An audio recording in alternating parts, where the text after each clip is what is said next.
warahmatullahi wabarakatuh. Perkenalkan, nama saya Ilma Septianingrum. Saya di sini akan menjelaskan dasar-dasar ukur tanah.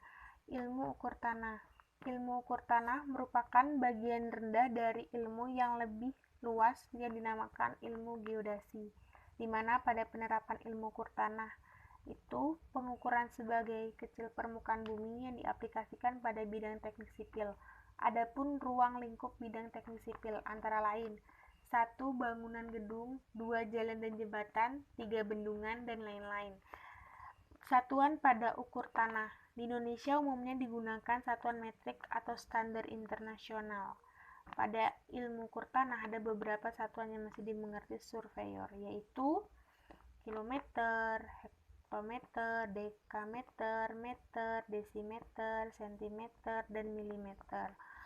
Nah, maksud dari gambar tersebut yaitu setiap turun nilai akan dikali 10 dan begitu pula sebaliknya. Setiap naik nilai akan dibagi 10.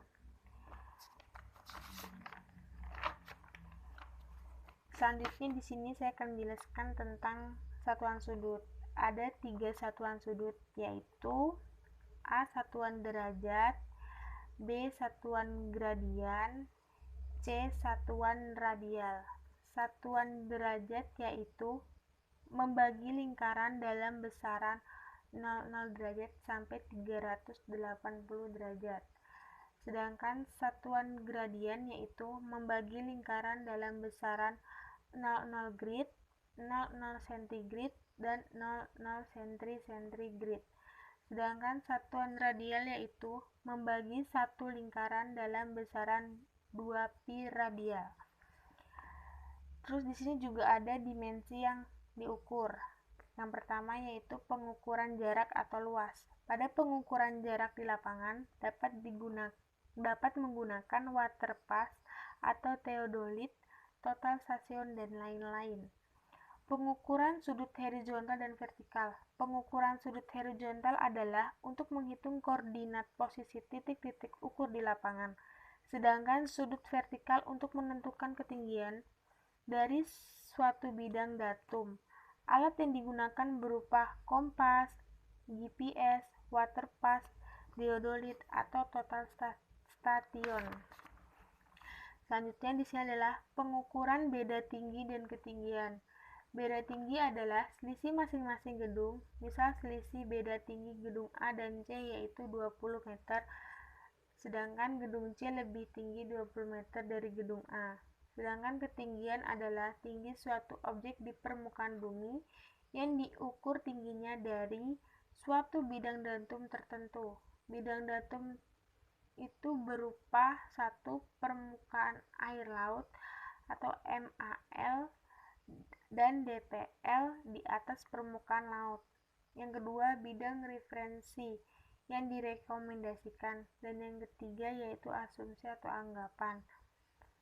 Skala adalah perbandingan antara suatu jarak di atas peta dan jarak yang sama di atas permukaan bumi. Ada 2 macam skala, yaitu skala numerik. Skala numerik adalah skala dengan perbandingan nilai atau angka-angka seperti 1:10, 1:100, 1:1000, dan sebagainya. Sedangkan skala batang yaitu digambar dalam bentuk batang diturunkan dari skala numerik. Misal skala 1:10 sama dengan 1:10 meter. Jadi 1 cm sama dengan 9 meter di lapangan.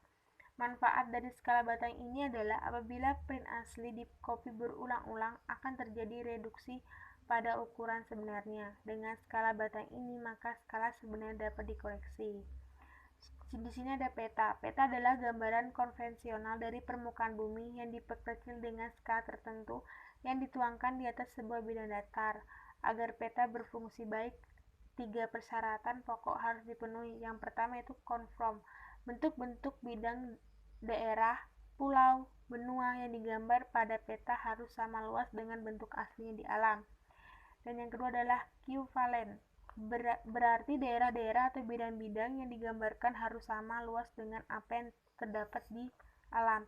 Yang ketiga yaitu equidistant, berarti jarak-jarak yang digambarkan pada pada peta harus tepat perbandingannya dengan keadaan jarak-jarak sesungguhnya. Dan yang terakhir yaitu jenis-jenis peta. A. Berdasarkan peta. 1. Peta kadastrer, yaitu peta yang 1:1000 sampai 1:5000. Peta tanah atau sertifikat tanah. Dan yang kedua yaitu peta skala besar, 1:5000 sampai 1:250.000, yaitu peta kecamatan dan kelurahan. Itu saja yang bisa saya jelaskan, kurang lebihnya saya mohon maaf. Wassalamualaikum warahmatullahi wabarakatuh.